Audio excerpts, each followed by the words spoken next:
Good morning on this 20th week of Ordinary Time, Tuesday morning. Today we pick up on Ezekiel chapter 28. We missed it yesterday because of the readings for the Assumption. So we're in a part of the book of Ezekiel where now he gives prophecies against the foreign nations around the nation of Israel. In this case, it's the nation of Tyre. And so here's the reading today. A little bit graphic reading, and we'll get right into it. So here it is. The word of the Lord came to me, Son of man, say to the prince of Tyre, thus says the Lord God. So again, here's the prophecy, the message directed towards this nation. Because you are hardy of heart, you say, a God am I. I occupy a godly throne in the heart of the sea. And yet you are a man and not a God. However, you may think yourself like a God. Oh, yes, you are wiser than Daniel. There is no secret that is beyond you.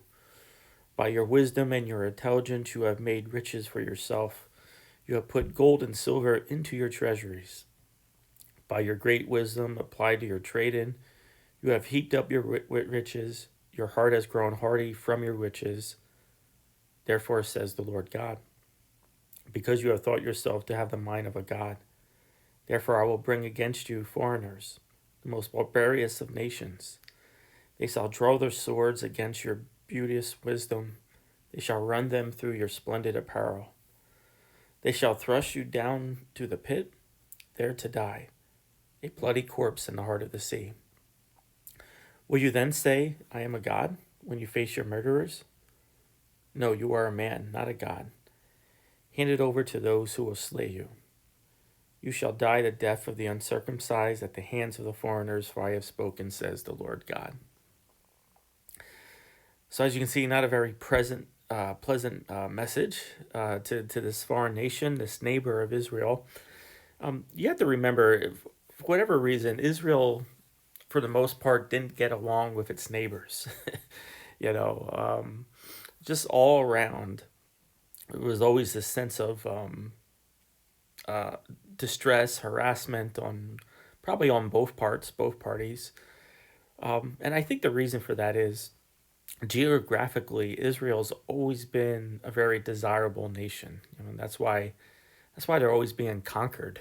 you know, First by the Assyrians, and then the Babylonians, and then the Persians, and then the Greeks, and then during the time of Jesus, finally the Romans. Most likely because it had a bunch of fertile land, which was very very rare in that region. It was also a very convenient uh, passageway into Egypt and into the up into modern day Iraq and Iran, along that the Tigris and Euphrates crescent. So it was just geographically, politically, it was just a very desirable land to have. And so because of it, they were always having problems with the foreign nations. Now, this nation of Tyre, which is along the Mediterranean, so it's more on the western end of Israel, probably a little bit more northwestern, right along the Mediterranean, and they were known to be really seafaring people, which again Israel was not. Israel hated the sea. It didn't want to go into the water, and you see that in the scriptures with the idea that they always saw water, and going out into the water is very chaotic. So this nation was big into naval exploration. So, and you can see that in the prophecy. I occupy a godly throne in the heart of the sea. And then towards the end of the prophecy, how it says that you will. Let me see, I can find that line here quick. That you will die.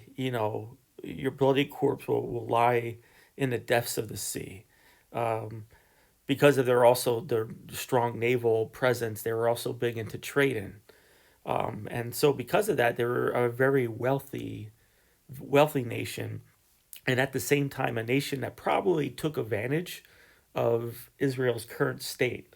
So remember, the Babylonians are occupying the north, they're harassing the south.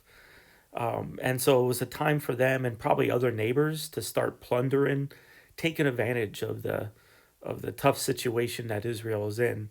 Not to mention maybe just their gloating of how powerful and wealthy they are. And so Ezekiel is really prophesizing a humbling experience for them.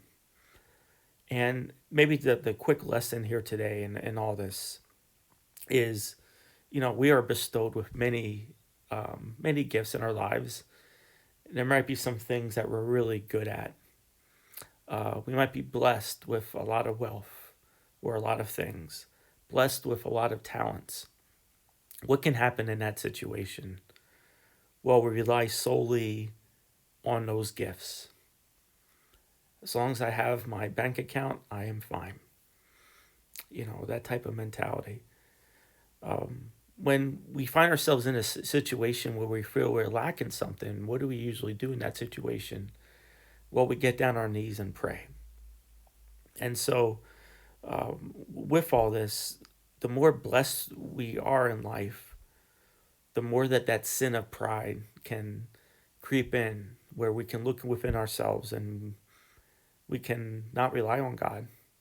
We can not, rely more on just on our own traits. And, we probably would never say, well, yeah, I am a God, but we can sure act like it sometimes, you know.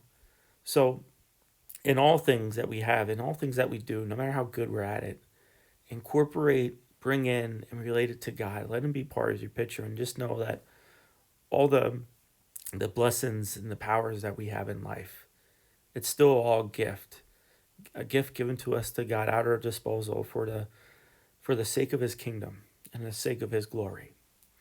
May God bless you.